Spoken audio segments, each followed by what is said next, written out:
This is section 6.6. We're finding the equation for a line given 2 points now. So we've found the equation for a line under several different scenarios now. The first one was if we had the y-intercept and the slope. The second one was if we had the slope and any other point. Agreed? And now we're going to find it if we have just 2 points. Okay? Should also know that we can use the 2 points to get the slope, right? Sal? Yeah, go ahead. Canada has some very long winters. Enjoying winter sports such as snowboarding, hockey, and skiing is a great way to make the most of the cold weather. A ski resort rents snowboards by the day. There's a flat insurance cost, plus a daily rental fee. 2 friends, Josh and Kylie, have used the rental service before. They compare costs. Josh, for 3 days, the snowboard rental cost me $85. Kylie, I rented a board for a full week and it cost me $165. How much are the insurance costs and the daily rental fee? If you have $120, can you afford to go snowboarding for 5 days? Okay, so we're going to learn how to construct a linear model if we know 2 points of information. So the first one says 1A, on a grid, draw and label 2 sets of axes with cost C in dollars on the vertical and time D in days on the horizontal. So we're going to make a little grid here. Better? Okay, cost. And this is our time in days.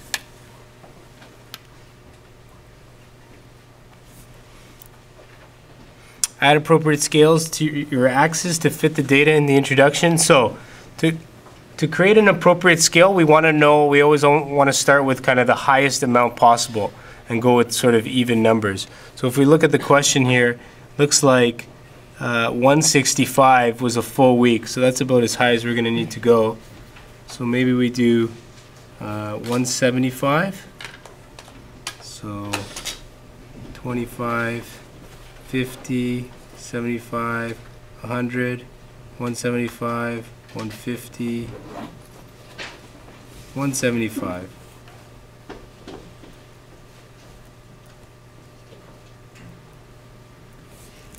Okay, and then days, we know we go to 7. So 1, 2, 3, 4, 6, 7.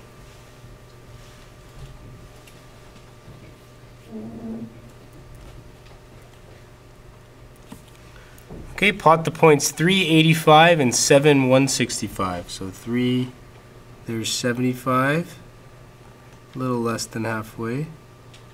385 is there. And 7, 165.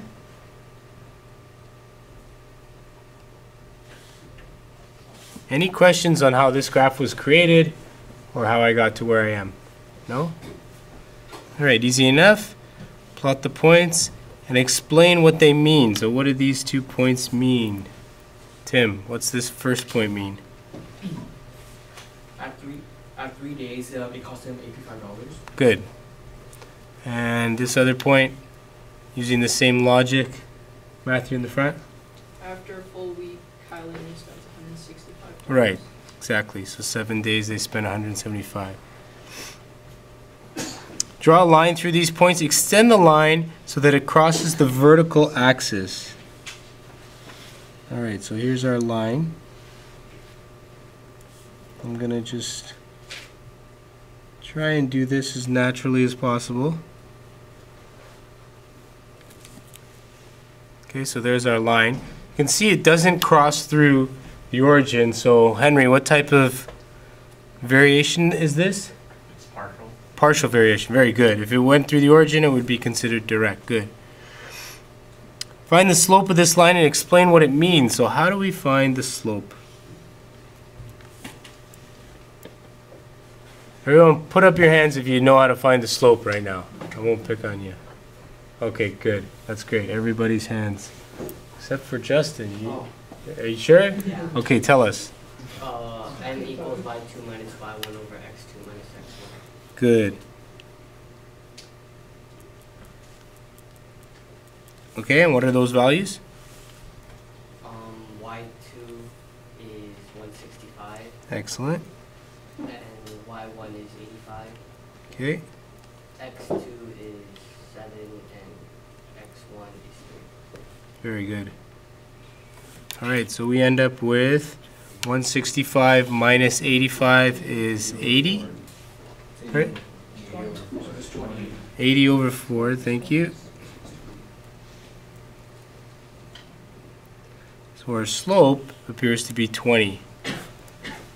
So m is equal to 20. What does it mean? What's the slope mean? Tyler? That it's $20 a day. Good, so it means that that's our variable cost of $20 per day rental fee. Find the c-intercept to explain what it means. Nicholas, what's the c-intercept? 25. Yeah, it looks like 25. We'll know for sure when we use some algebra to figure this out, but it looks like 25 to me. What does that represent? The insurance cost. Excellent, the insurance cost. Back up here. All right. Finally, Stephen, help us out here. We're going to write the equation in this form. C equals md plus b. C equals 20d plus 25. Excellent. All right. Tim? You're good? All right. Use the graph to find the cost of renting a snowboard for 5 days. So we're going to go back to my nifty graph here. We're going to go to 5 days. We're going to go up, hit the line, then go across. Looks like 150. Everyone agree? Tyler? So I have a question for that y-intercept for y equals mx plus b. Yeah. If we wanted to like solve that like as an equation, would we just get one of the y points from one of the just grab one of the coordinates on the from x and y and then plug it in? Yeah, we're going to do that in a minute. Algebraically, right? Yeah, we will, yeah. Okay, use the graph. It looks like, to me, it was 150. We're going to find out. We're going to verify all of these. Use your equation from step 4 to find the cost of renting a snowboard for 5 days. So here's our equation that Stephen told us. We're going to substitute in 5. And looks like 125. Okay, so my graph maybe not so accurate. Or maybe our formula's wrong. Let's find out, okay? Are these answers the same? Explain. No. Why might they not be the same? Yeah, Adam. Because drawing it might not be so accurate. Right. So drawing, one way to say that is drawing not to scale. Okay, human error. All right, so finally the last one says, is it possible to find an equation for this line without graphing it? That's what Tyler was asking. Bleston, what do you think? Yeah, because you can just take the 2 coordinates and then find the slope of it. Okay, so we did that already, right? We found the slope, which was 20. Then what else can we do? And Bleston? you substitute the numbers of the coordinates and the slope.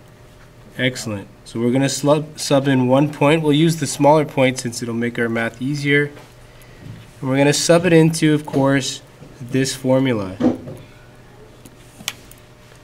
Any questions about this or why we're doing this or why I chose this formula?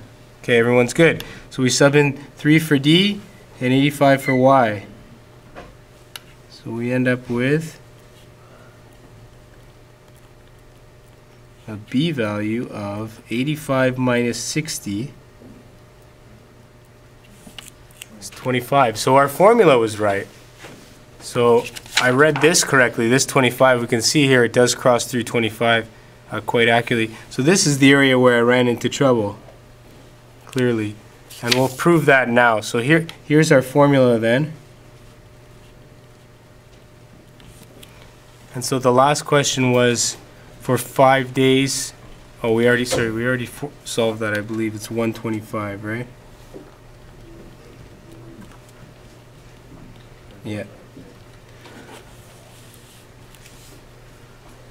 So, there was an issue with the graph here. But notice how we did all of that work here without using a graph. We found this point, again, using this formula.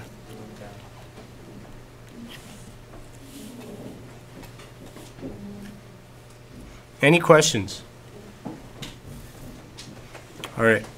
Linear models can be useful for making predictions in many situations involving direct and partial variation. If you know 2 points of information, you can find an equation for the line.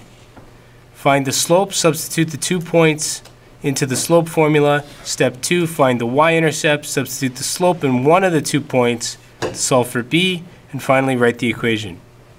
So we'll look at 2 examples of that quickly. It's exactly what we did above.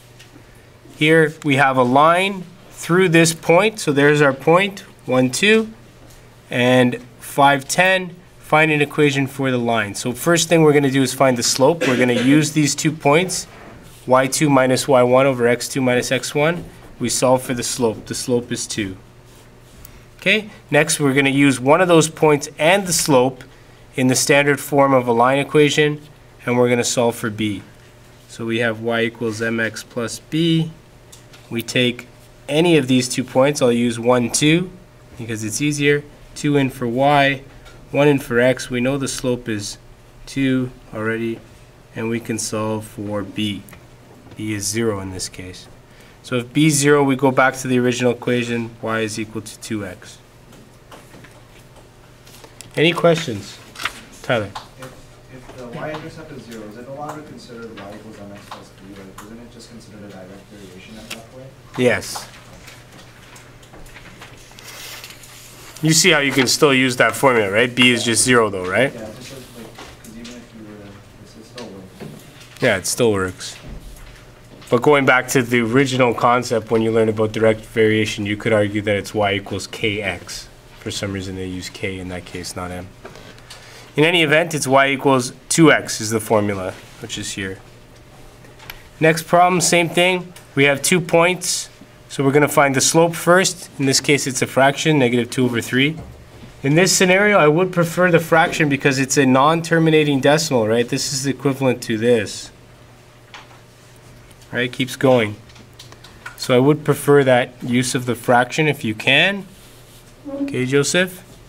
And when we substitute it in here, you can see that it crosses out nicely with the 6. Okay, so we substitute a point, negative 8. Our slope is negative 2 over 3. X is 6 plus b. 6 and the 3, they cross out here, and you're left with 2 on top. So 2 times negative 2, you're left with negative 4. Any questions how we went from here to here? Now the 4 comes over, you add 4, you get negative 4, because it's negative 8 plus 4 is negative 4. So your y-intercept is negative 4. Finally, you write the equation. With those 2 pieces of information, your final equation is there. Any questions? All right, it's pretty straightforward. Your key concepts. You can find an equation for a line if you know 2 points on the line. To find the equation, find the slopes by substituting the 2 points into the slope formula. Okay, that's clear. Find the y-intercept by substituting the slope in one of the points into y equals mx plus b, and then solve for b. Write the equation by substituting m and b into y equals mx plus b. Any questions? All right.